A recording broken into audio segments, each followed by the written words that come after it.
Hey everyone, welcome back to Make the Music. I'm with my friend Colton Reed from the band Buried Above. Yeah, he's awesome. He's super talented. He let me into his studio. We're tracking a demo with our band Sight Received. We're gonna have 3 tips for tracking demos for your band, and he's gonna help us out here because I don't know everything and he's got some amazing tips. So let's go into tip number 1 for tracking demos for your band. You got any advice on that?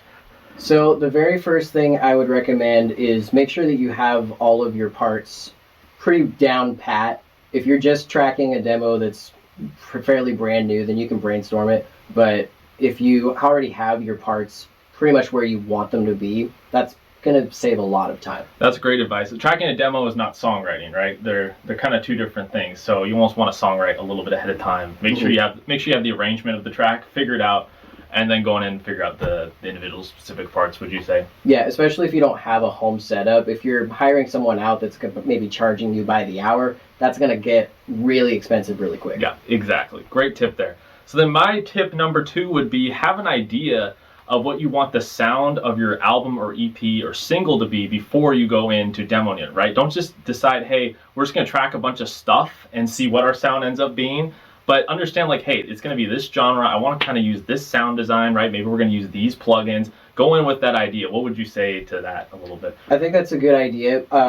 It depends on who you're working with. So if you happen to work with somebody who also knows the style that you're going for, tell them ahead of time, hey, I like my sound to sound a little bit like maybe Periphery, for example, or I want to sound like Metallica. Yeah. Give them that idea ahead of time. That way you don't waste a whole bunch of time getting the stuff that you recorded and then getting that first mix back and going, oh my gosh, what did you do with my music? Yeah, exactly. Have some sort of idea of what your artistic direction is, and maybe you have a body of work.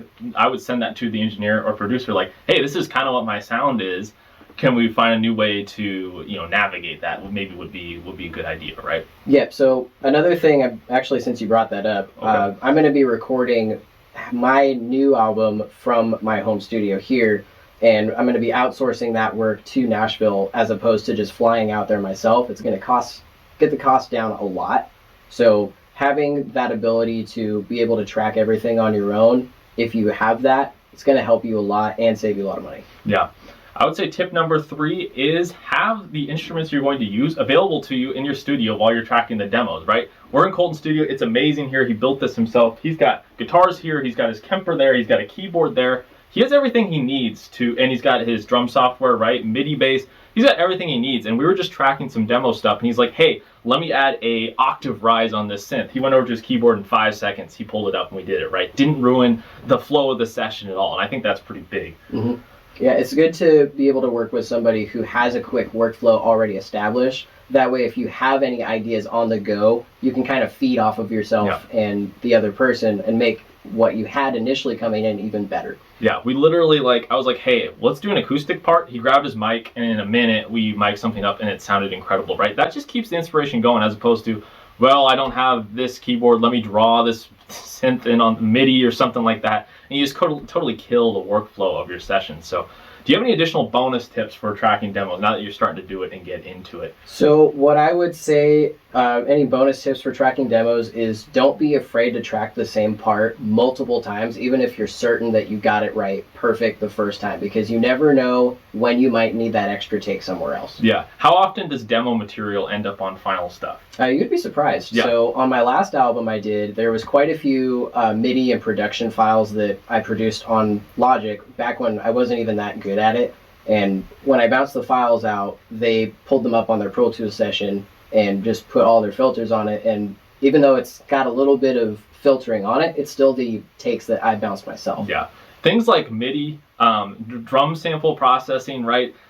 MIDI bass, maybe. These things don't require live tracking, right? So they can easily carry over into a session. But things like guitars, you're going to want fresh strings, and vocals, you really want to have your parts down, right? So that maybe is something you look forward to doing in the final tracking stages. But all that stuff, all that extra production, he has it in a demo session, right? He just had all those FX things in there. It gives people a vibe of the song for when you're tracking the demo. So that's kind of our 3 tips, plus the bonus tip for tracking demos in your home studio. I'm going to leave the links for Colton in the description. He's working on engineering and producing right now. So if you'd like to check out his stuff, his band Buried Above, you should do that in the description box. Thank you so much for watching. Anyways, I will see you guys next time.